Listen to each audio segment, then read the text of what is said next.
Capítulo 1. 1815.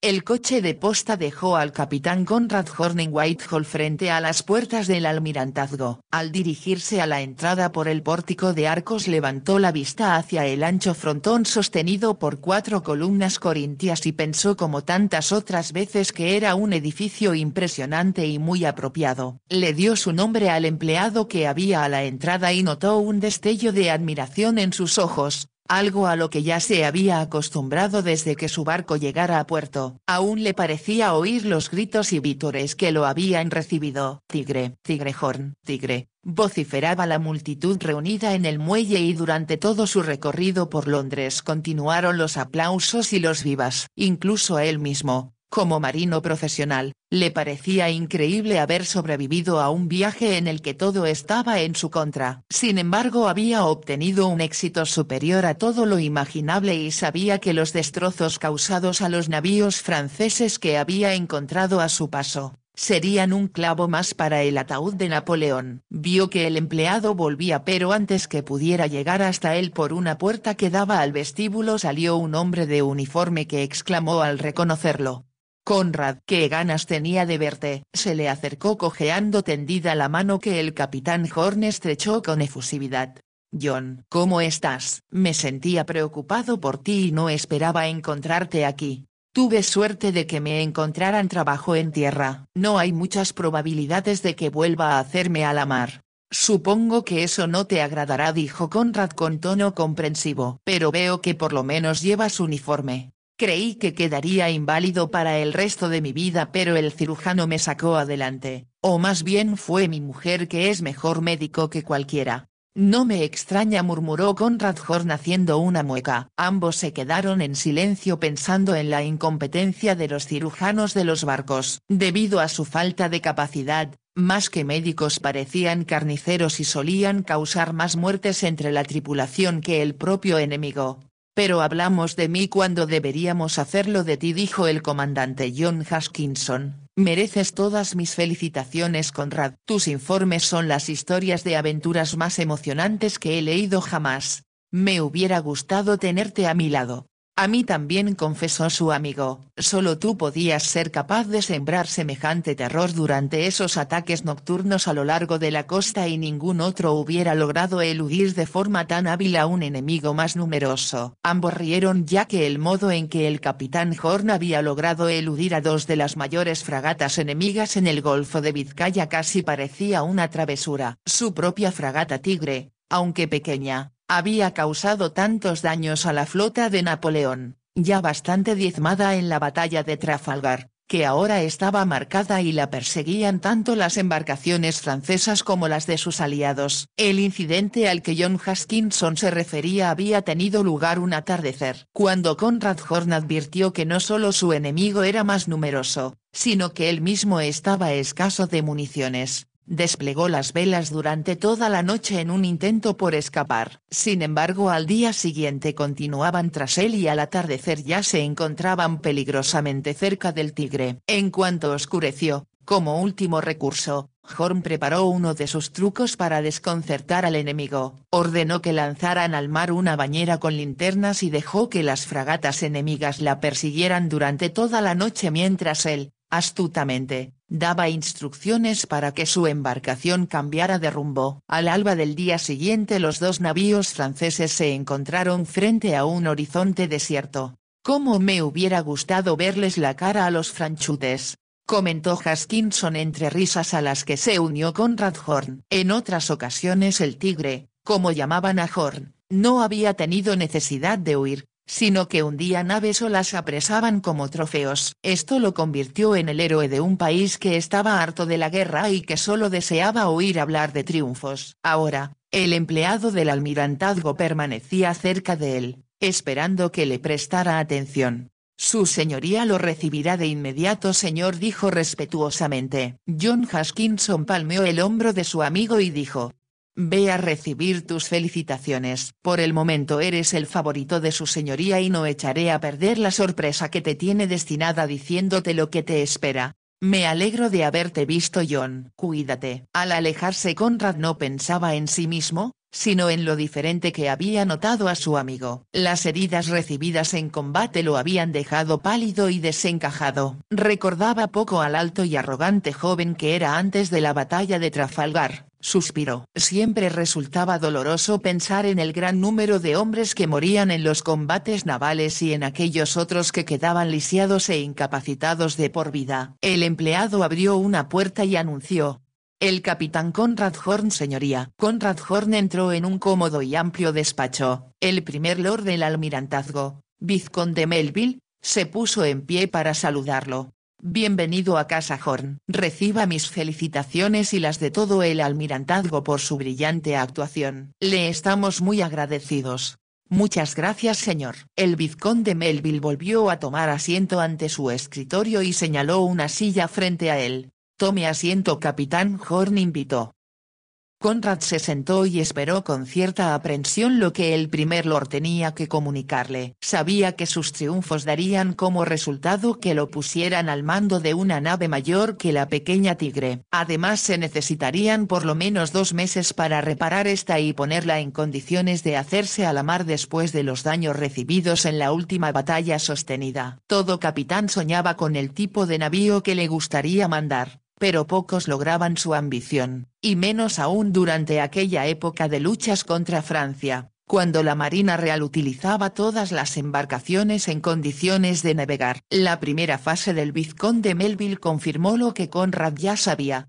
«En este momento, capitán Horn, más de 600 navíos se encuentran en servicio». Hizo una pausa para que su comentario causara más impresión y después añadió: «Y hasta que esta guerra termine, todos y cada uno de esos barcos son de vital importancia en una u otra parte del mundo». Hubo otra pausa, pero como no tenía nada que decir, Conrad permaneció en silencio. «Por esa razón no podemos darnos el lujo de perder ninguna embarcación, sea el más pequeño bergantino o un navío de 3 cubiertas», continuó el vizconde Melville. «Pero como es natural, nuestras naves más preciadas son las nuevas, ya que son más efectivas». En los ojos de Conrad surgió un destello de emoción en tanto el primer lord seguía diciendo: «Recordará que el César fue el primero de los navíos ingleses de 2 cubiertas que se botaron en 1693. Otro construido al mismo tiempo y de diseño muy similar pero con mejoras adicionales que los franceses fueron los primeros en aplicar, se convirtió en buque insignia del almirante Nelson tras la batalla del Nilo».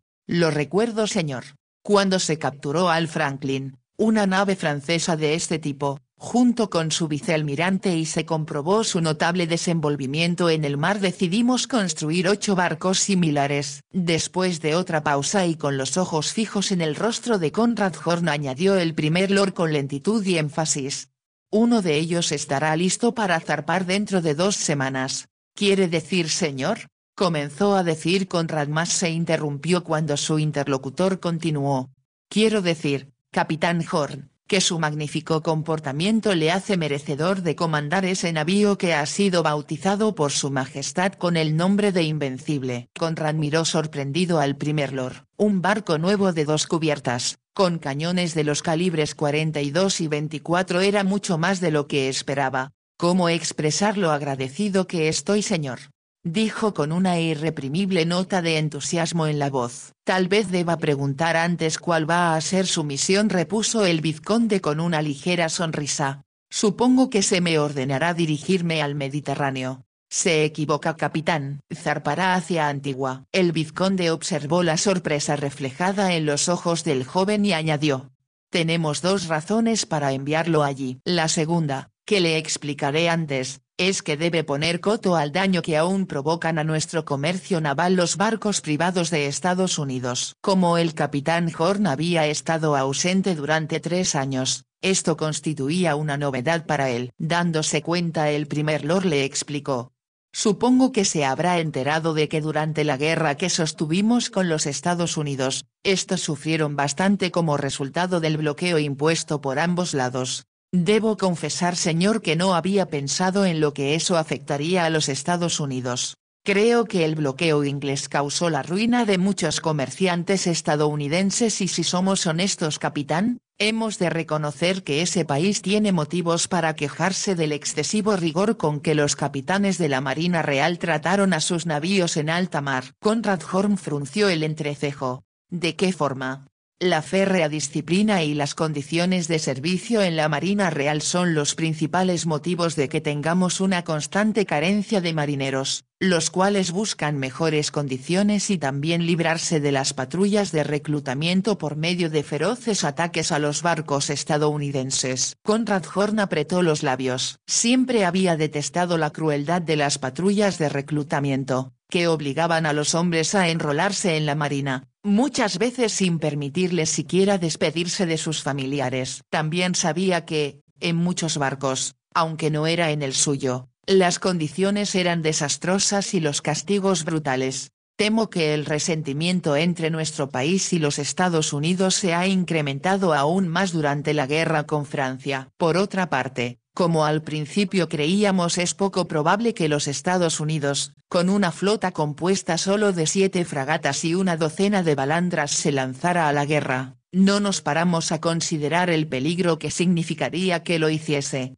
Por supuesto señor, estoy al tanto de que el presidente Madison firmó una declaración de guerra en 1812 dijo Conrad Horn, pero todo terminó el año pasado y nunca pensé que nos causara un perjuicio permanente. Lo que no podíamos prever era el gran número de rápidas embarcaciones privadas que zarparían de puertos estadounidenses para apoderarse de los barcos mercantes ingleses que viajan entre Canadá y las Indias Occidentales. La voz del primer lord se tornó más aguda al añadir.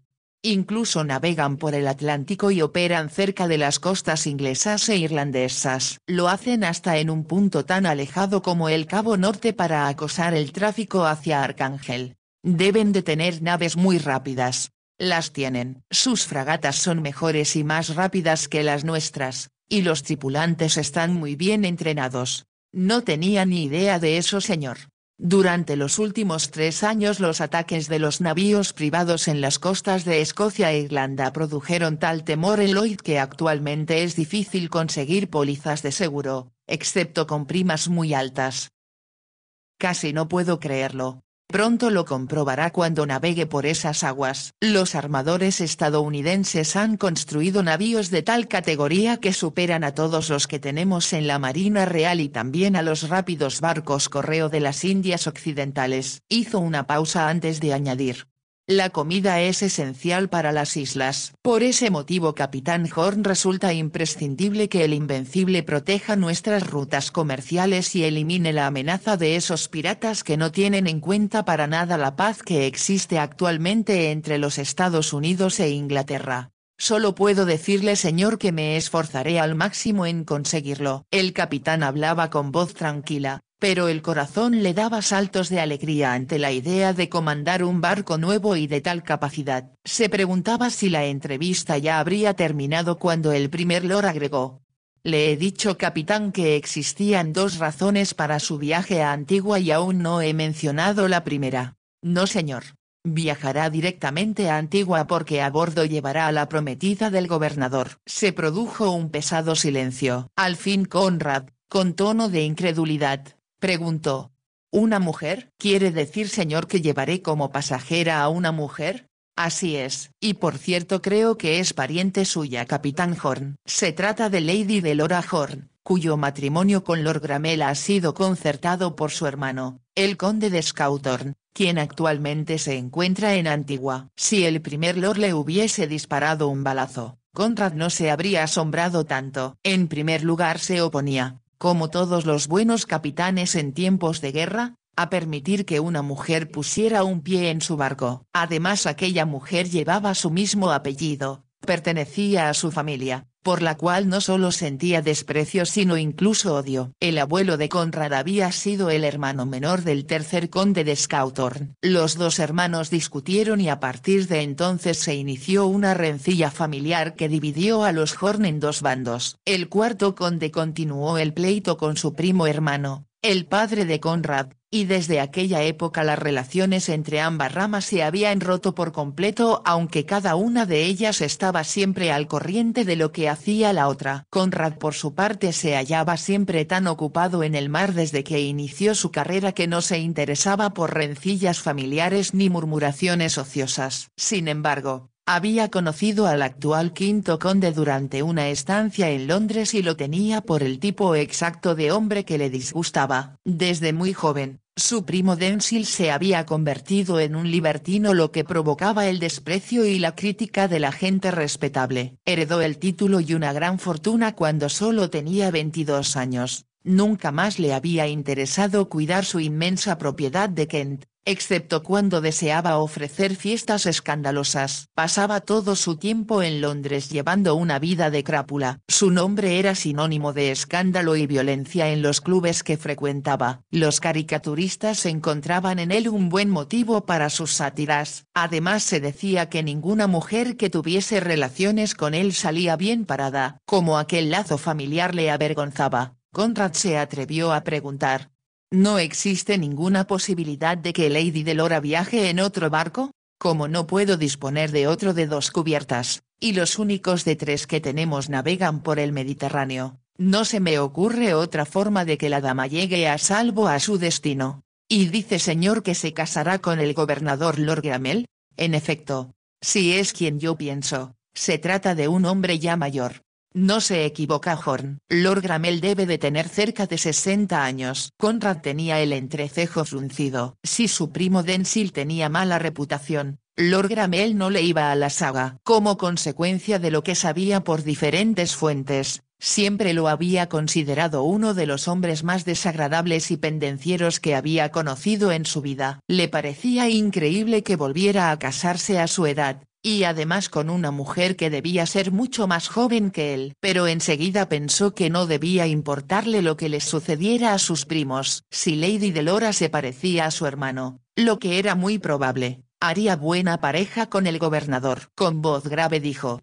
comprendo sus razones milord y de todo corazón agradezco a su señoría y al almirantazgo que se me confíe esta misión especial. Espero no fallar. Estoy seguro de que no fallará Horn. Buena suerte. Los 2 hombres se estrecharon la mano y después el joven capitán abandonó el despacho sintiendo que caminaba entre nubes.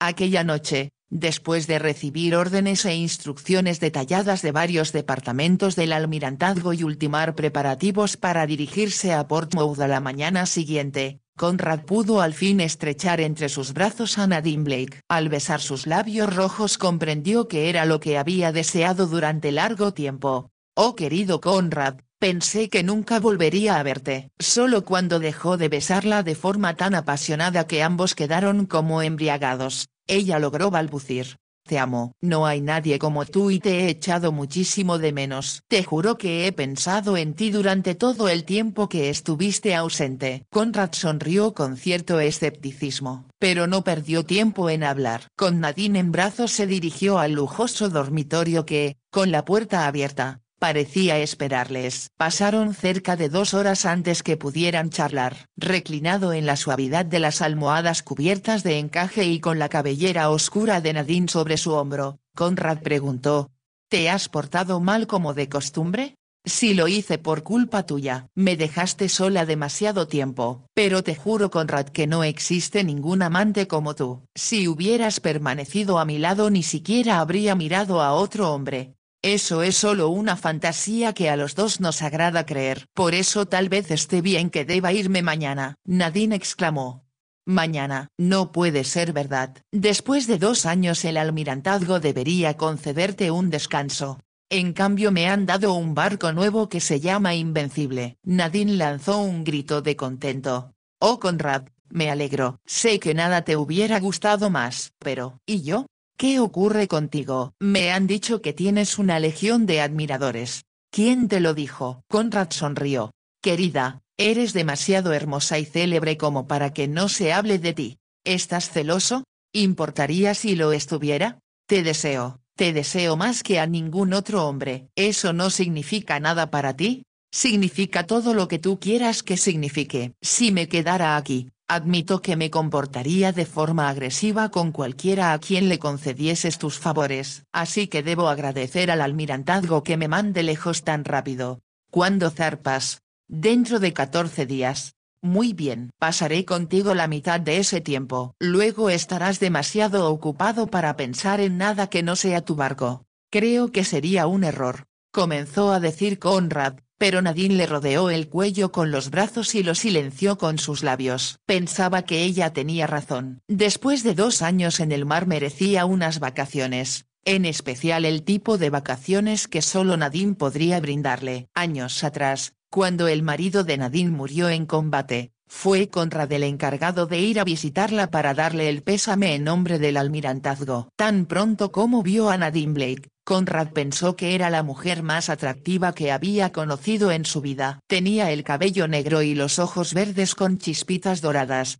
un poco rasgados. Esta combinación le daba un aire exótico y fascinante. Su cutis era muy blanco y poseía una figura perfecta. Además, su manera seductora de hablar le encantaba. Desde antes de visitarla sabía que su matrimonio, a juzgar por la conducta del marido, no había sido nada armonioso. George Black era uno de los oficiales que más ansioso se mostraba cada vez que llegaban a un puerto, por bajar a tierra en busca de compañía femenina. Solía volver al barco entusiasmado por alguna nueva conquista y le gustaba presumir de sus éxitos amorosos. Incluso pasó mucho tiempo antes que Conrad se enterase de que Blake estaba casado. Por la forma en que Nadine le habló luego de la muerte de su marido, se dio cuenta de que la viudedad no le causaba ninguna amargura, ni siquiera una ligera tristeza. Descubrió que, a diferencia de la mayoría de las viudas de oficiales, no tenía apuros económicos. También en aquella primera visita se enteró de que pertenecía a una familia de cierta importancia social y poseía una cómoda casa en la campiña. Un año más tarde supo Conrad que, pese a su viudedad, Nadine no había abandonado la capital. Por el contrario, era la mujer de más éxito en sociedad. Al principio no había entendido las miradas ni las sonrisas, los gestos y muecas que se hacían siempre que se hablaba de ella. Cuando descubrió la verdad decidió visitarla en su siguiente periodo de descanso. Por aquel entonces lo habían destinado a una fragata más grande y tuvo 3 semanas de permiso antes de volver al servicio. En un impulso y con el temor de arrepentirse después, Conrad fue a ver a Nadine. Ella le recibió con los brazos abiertos y durante 3 semanas no estuvo disponible para ninguno de sus admiradores. Por su parte, Conrad tampoco tuvo tiempo de ver a ninguno de sus amigos. Se deseaban con una pasión devoradora, y solo cuando se vio obligado a volver al barco, Conrad comprendió que aquel fuego no podía arder con tal intensidad mucho tiempo.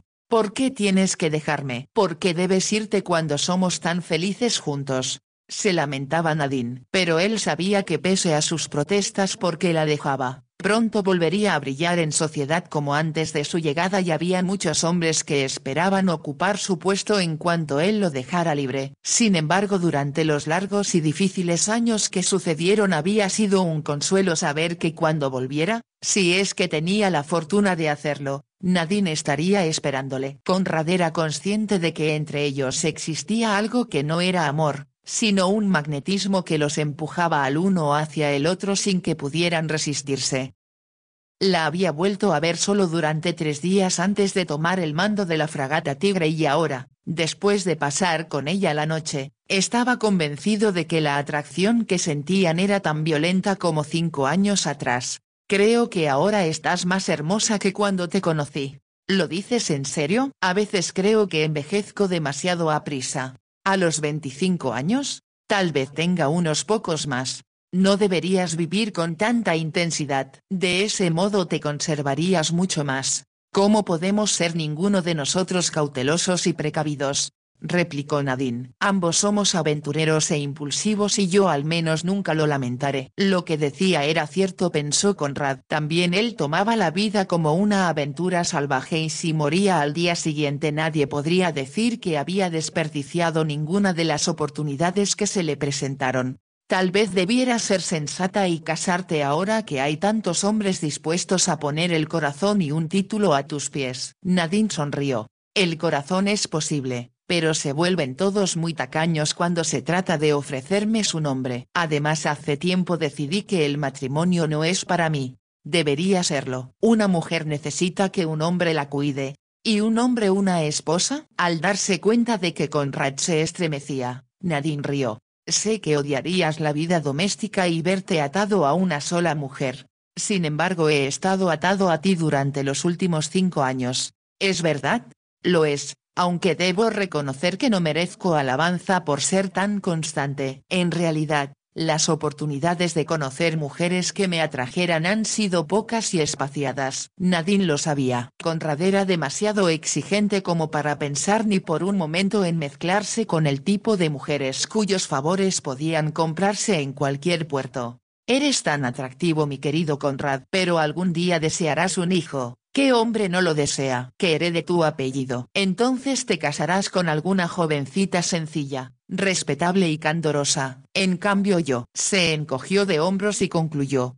Viviré con la mayor intensidad hasta que llegue el final. Espero que no sea antes de que regrese de las Indias Occidentales. Creo que podré esperar hasta entonces. Nadine se echó a reír, una risa que él ahogó con sus besos. Le hacía el amor de manera fogosa, incluso violenta, como si pretendiera desquitarse de sus noches solitarias en el mar, cuando le hacía añorar la suavidad de una mujer y el fuego que Nadine encendía en él con tanta facilidad. Al día siguiente, durante el viaje hacia Portsmouth, Conrad iba medio dormido. Pero aunque físicamente se sentía exhausto, su cerebro estaba en plena actividad. Estimulado por lo que le esperaba, pensaba con emoción en el Invencible y en lo que haría a su llegada. Le molestaba saber que debía renunciar a su camarote en el Alcázar para cedérselo a su pasajero. Le enfurecía que una parienta que detestaba y a quien no cedería ni un rincón si de él dependiera, ocupara los cómodos y lujosos aposentos destinados al capitán. En el Alcázar de los barcos de 2 cubiertas se encontraban las habitaciones del capitán, aparte de 2 camarotes destinados uno al escribiente y el otro a su asistente personal. Ahora él debería cedérselos a Lady Delora, la cual sin duda llevaría acompañante y por lo menos una doncella. Esto significaba que tendría que trasladarse a la cubierta superior y ocupar el camarote del primer teniente, quien a su vez desplazaría al lugarteniente segundo y así sucesivamente. Nadine conocía mejor que Conrad la estricta etiqueta observada por los hombres para los cuales el barco se convertía en hogar, escuela, lugar de trabajo y, en ocasiones, hasta prisión durante años. Para que todo funcionara debidamente era imprescindible mantener una disciplina inflexible. Por ellos Conrad maldecía a la mujer que con su sola presencia iba a alterar toda la organización de la nave. Pero se le quitaron las ganas de maldecir a nadie, ni siquiera a la hermana de su primo Denzil cuando divisó en el puerto el Invencible que le pareció el barco más hermoso que había visto en su vida. Y al conocerlo se convenció de ello. Estaba decorado con sencillez, ya que pocos años antes se había producido un gran escándalo por la suma astronómica invertida en la decoración de un barco de la Armada Real. Como consecuencia el almirantazgo había jurado no volver a permitir tales extravagancias. Tras la adopción de ventanas de marco, el camarote de popa solía construirse de modo que dejara entrar la luz y tanto aire que los bromistas lo llamaban el invernadero. Y de hecho Conrad sabía que el almirante Collingwood cultivaba con gran dedicación plantas de interior en su camarote. Él, por su parte, no tenía intenciones de permitir ningún tipo de adorno que distrajera a sus hombres,